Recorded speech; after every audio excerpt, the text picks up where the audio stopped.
And it is this what our Constitution says: we should be providing justice, liberty, equality and fraternity. That's what we promised to ourselves on 26 November 1949, and we implemented on 26 January 1950.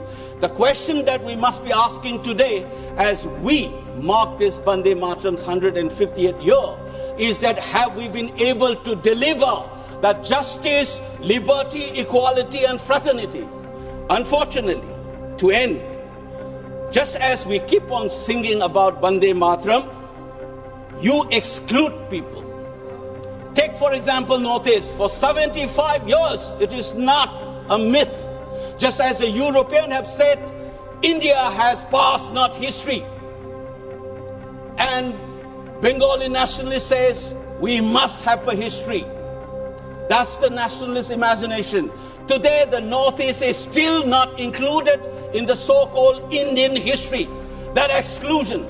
Dalits have been excluded. You are suspicious of a minority like Muslims. You have keep on excluding people. You are not doing justice to Bharat Mata, which is the millions of citizens in this country.